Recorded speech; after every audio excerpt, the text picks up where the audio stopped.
Good morning all of you dear students and learner in this English session. आज हम यहाँ जो आपको स्टडी करा रहे हैं वो है एक्टिव एंड पैसिव। ये हर एग्जाम में UPSC, RPSC, all levels exam के अंदर आपको यहाँ स्टूडेंट्स बहुत सारे क्वेश्चन मिलेंगे और आज हम उन्हीं की बहुत डिटेल में we are going to make a very good and fruitful study to you. सबसे पहले हमारे प्रीवियस वीडियोस आपने देखे हैं सारे के सारे, जितने भी हमारे प्रीवियस वीडियो हैं सब देख करके, क्योंकि एक्टिव वॉइस के आज उसको साथ हम यूटिलाइज करेंगे। और सबसे पहले मेरी वॉइस स्टाइल है अभी भी जो मैंने पहले बताई थी। यहाँ पर आप लिखेंगे प्रेजेंट, यहाँ पर लिखेंगे आप हमारे साथ में पास्ट और यहाँ पर आप हमारे साथ में लिखेंगे फ्यूचर। स्टूडेंट्स क्लियर हो गया? सभी का हम क्या ले रहे हैं? इंडेफिनिट ले रहे हैं। सबसे पहले टेंस कितने प्रकार के हैं फिर बता रहा हूं, 3 प्रकार के tense. 1 number present, 2 number past, 3 number future. Clear हो गया? इन सबको आगे कितने भागों में विभक्त कर दिया? 4। ये लो जी, वापस से नई चीज सीखने को मिलती है। इनको भी हम कितने भागों में कर देंगे? 4। ठीक है, और इसको भी हम कितने कर देंगे? 4 भागों में। तो सबसे पहला भाग हम ले रहे हैं present indefinite. Understanding? Present indefinite की स्ट्रक्चर है subject plus verb first plus object. याद है क्या सभी को? पास्ट इंडेफिनिट की हमारे पास जो स्ट्रक्चर है वो क्या है? Subject plus verb second plus object. Future indefinite की स्ट्रक्चर है subject plus shell will plus verb first plus object. जब कभी भी पैसिव वॉइस बनाना बहुत ही सरल काम है, वेरी वेरी सिंपल थिंग। आप एक ही बात ध्यान रखिएगा, बहुत ही साफ सुथरे सरल तरीके से प्रिय विद्यार्थियों, कि ये जो वर्ब है मेन वर्ब, इस मेन वर्ब को थर्ड फॉर्म के रूप में यूज करना होता है। क्लियर होगी? अब ये यहां पर जितनी भी मेन वर्ब है ये किस रूप में आएंगी? थर्ड फॉर्म के अंदर। ये मैंने लिख दिया अंडरलाइन करके, तो आप इसको अच्छे तरीके से ध्यान कर रहे हैं। बहुत ही सिंपल बात है। ये ऑब्जेक्ट नजर आ रहा है आप सबको? इस ऑब्जेक्ट को हमने किसमें बदल दिया? सब्जेक्ट में। और ये सब्जेक्ट नजर आ रहा है, इसको किसमें बदल दिया? बाई करके ऑब्जेक्ट में। यहां तक कोई दिक्कत नहीं। यहां पर एक नई चीज और आती है हमारे साथ में, वो क्या है? Helping verb. तो प्रेजेंट इंडेफिनिट में हम लगाते हैं is, am, are, helping verb के रूप में आता है। इज के प्रयोग बताए हुए हमने 0 लेवल वाली क्लास में थे। इज का प्रयोग कहाँ है? एम का प्रयोग कहाँ? आर का प्रयोग कहाँ है? तो हमारे पास स्ट्रक्चर होगी subject plus is, am, are plus verb third plus object. यहां पर जो स्ट्रक्चर हुई है पास्ट इंडेफिनिट में, उसकी मैं ये स्ट्रक्चर लिख रहा हूं आपके सामने। Subject plus was verb, subject plus was verb plus verb third plus by करके ऑब्जेक्ट। स्ट्रक्चर वही बड़ी सिंपल है। ये ऑब्जेक्ट किसमें बदल गया? सब्जेक्ट में। सब्जेक्ट किसमें बदल गया? ऑब्जेक्ट में। वर्ब सेकंड थी वर्ब थर्ड में, और पास्ट इंडेफिनिट के अनुसार हमने लगा दिया वाज वर्ब हेल्पिंग वर्ब के रूप में। आपके सामने ये चीज बिल्कुल बहुत अच्छी तैयार होगी। सभी विद्यार्थियों को ध्यान हो गया? अब मैं आपके सामने फ्यूचर इंडेफिनिट का प्रयोग पैसिव वॉइस में बना रहा हूं, यही कर रहा हूं। इसको थोड़ा सा आप यही ध्यान रखिएगा। ये ऑब्जेक्ट किसमें बदल गया? सब्जेक्ट में। वर्ब है ना, विजिबल है आपको। शैल विल की जगह शैल विल आएगा। ठीक है, यहां पर एक नई चीज लगती है बी। यहां पर था इज, एम, आर, पास्ट में वाज वर्ब, यहां लग दिया बी, वर्ब थर्ड आएगी, और बाई करके जो सब्जेक्ट था वो किसमें बदल गया? ऑब्जेक्ट में। अंडरस्टैंडिंग? कोई किसी प्रकार की कोई दिक्कत तो नहीं हुई? यहां पर आप एक और थोड़ा सा हमारे साथ में, ये past indefinite, present indefinite, future indefinite हो गया। अब मैं पैसिव वॉइस इनका दे रहा हूं आपको कॉन्टिन्यूअस का। तो आप मेरे साथ ये पूरा सहयोग बनाए रखें और बहुत अच्छे तरीके से आप समझते रहें। पैसिव वॉइस की इस पूरे ब्रह्मांड, पूरे यूनिवर्स, पूरे कॉस्मोस में आपको कहीं प्रॉब्लम नहीं आएगी। It is my promise, yes really promise. Past continuous, past continuous की स्पेलिंग बिल्कुल साफ लिख दी मैंने, CONTINUOUS। तो यहाँ ये प्रेजेंट कॉन्टिन्यूअस, यहाँ पास्ट कॉन्टिन्यूअस, और यहाँ पर हो गया आपके सामने फ्यूचर कॉन्टिन्यूअस। तो यहाँ पर हमने प्रेजेंट कॉन्टिन्यूअस की 0 लेवल और टेंस की फर्स्ट सीरीज के अंदर हमने बताया हुआ है, वो वीडियो क्लिप देख लें। इसकी मैं सीरीज स्ट्रक्चर लिख रहा हूँ। एक्टिव वॉइस की subject plus is, am, are plus verb ING plus object. Understanding? इसका पैसिव वॉइस हम हाथों हाथ बना रहे हैं। तो यहाँ प्रिय विद्यार्थियों, आप एक बार बहुत अच्छे तरीके से मेरे साथ में यहाँ देख लो। यहाँ सारी क्या चीज हो रही है? ये ऑब्जेक्ट किसमें बदल गया? सब्जेक्ट में बदल गया। Is, am, are, is, am, are की जगह पड़े हुए हैं ठीक है। और ये जो आईएनजी पोर्शन है ना, सिर्फ ये बदल जाता है बीइंग में, और वर्ब वही किसमें बदल जाती है, थर्ड में, और बाई करके किसका होगा, ऑब्जेक्ट का प्रयोग हो जाएगा। क्लियर होगी आपको बात। ये नॉर्थ इंडिया के स्टूडेंट्स के लिए, इंडियन स्टूडेंट्स के लिए, हमारे हरियाणा, पंजाब, राजस्थान, उत्तर प्रदेश, दिल्ली, इस प्रकार के जो इलाके हैं उन सब के लिए, मध्य प्रदेश, यूपी, बिहार, ताकि बच्चों को हिंदी में समझ में आ जाए। इंग्लिश में तो एक्सप्लेन मैं लास्ट में सारा 60 सेकंड में दोबारा से फिर कर दूंगा आपके सामने। पास्ट कॉन्टिन्यूअस की बात कर रहे हैं तो पास्ट कॉन्टिन्यूअस की मैं स्ट्रक्चर यहां बता रहा हूं। पहले एक्टिव वॉइस की, सब्जेक्ट हो गया, वाज वर्ब हो गया, plus verb ING plus object हो गया।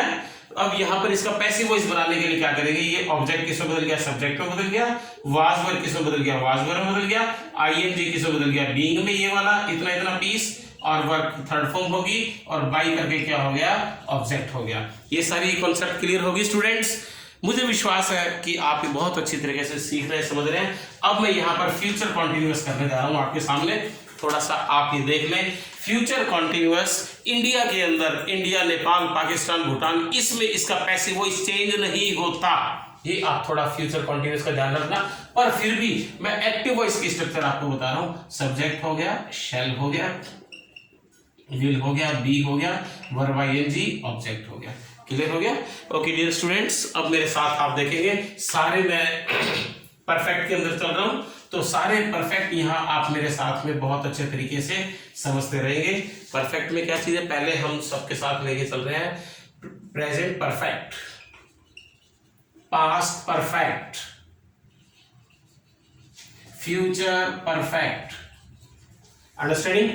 प्रेजेंट परफेक्ट की एक्टिव वॉइस की स्ट्रक्चर है subject plus has, have plus verb third plus object. Past perfect की अपने पास में जो स्ट्रक्चर है वो क्या है, subject plus had plus verb third plus object. और फ्यूचर परफेक्ट की स्ट्रक्चर है सब्जेक्ट हो गया, शैल विल हो गया हमारे पास में, हैव हो गया, और वर्ब की थर्ड फॉर्म होगी, और ऑब्जेक्ट का प्रयोग हो गया।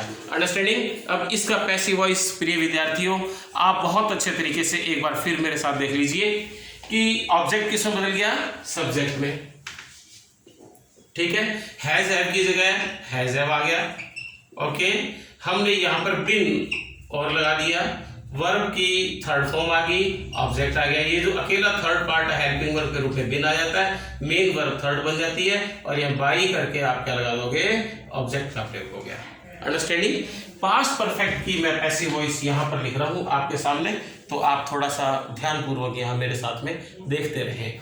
तो यहां पर हमारे पास में क्या स्ट्रक्चर होगी, ये ऑब्जेक्ट किसमें बदल गया, सब्जेक्ट में बदल गया, हैड हो गया, यहां पर बिन हो गया, वर्ब की थर्ड फॉर्म होगी, और बाई करके ऑब्जेक्ट हो गया। Understanding dear students?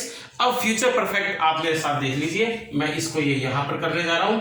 ऑब्जेक्ट किसमें बदल गया, सब्जेक्ट में बदल गया, शैल विल हैव हो गया, यहां पर बिन हो गया, वर्ब थर्ड होगी, अब और बाई करके क्या हो गया, ऑब्जेक्ट। अंडरस्टैंडिंग?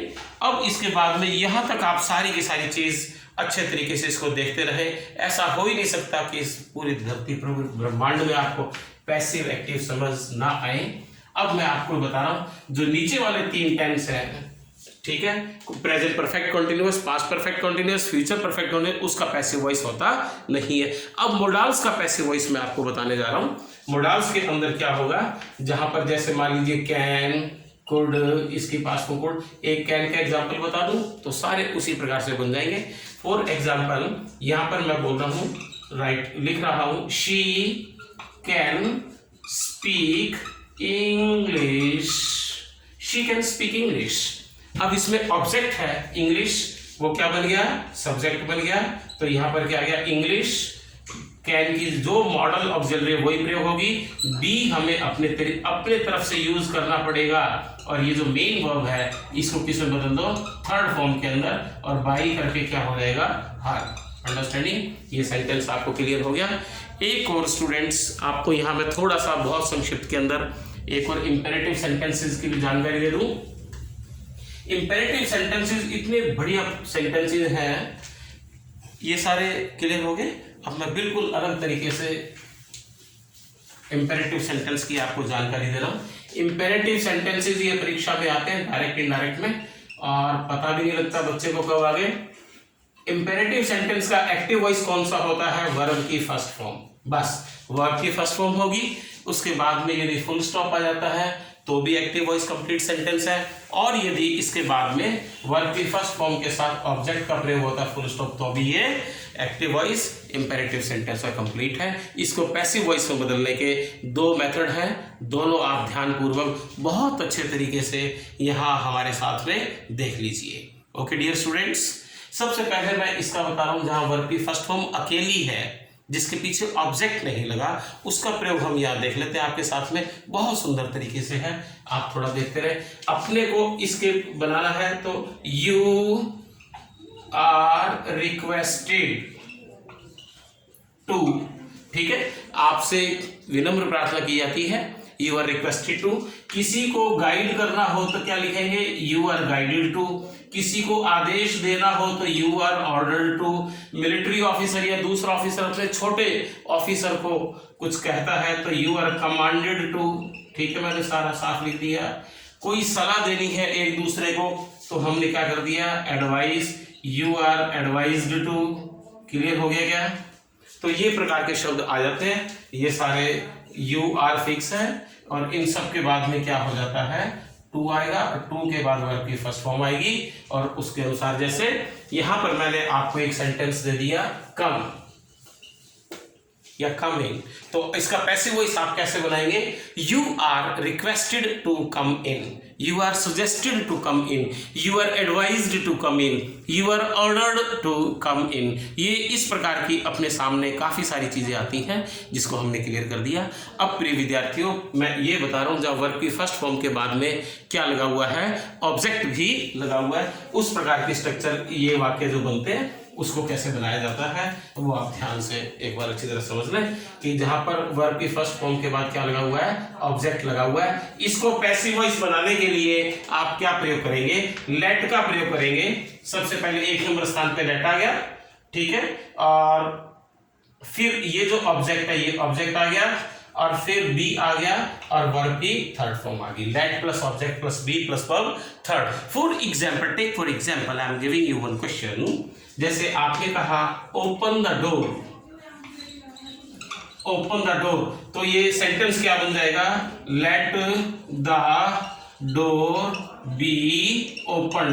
क्लियर होगी? ये सारा का सारा आपके सामने प्रिय विद्यार्थियों एक्टिव और पैसिव हो गया। जहां पर भी पैसिव वॉइस होती है मेन वर्ब की कौन सी फॉर्म में बदलना है? उसको वर्ब की थर्ड फॉर्म में बदलना है। मुझे विश्वास है कि आपने हमारी कड़ी मेहनत, कड़ा संघर्ष और पूरे लाइफ की जो नॉलेज है उसका भरपूर फायदा हमारे इस चैनल से उठाएंगे। लाइक और सब्सक्राइब करना कभी ना भूलिए, क्योंकि इससे ऑटोमेटिक यूट्यूब आपको फोटो भेजता रहता है। हमारा व्हाट्सएप नंबर है, मैं जो यहाँ खूब लिख रहा हूँ आपको, 9413929515। ये टेलीग्राम और व्हाट्सएप है। नोट्स वगैरह टेस्ट सीरीज इस पर उपलब्ध हो जाएगी, आप अपने कमेंट्स में भेज सकते हैं। जय हिंद, जय Bharat, thank you once again.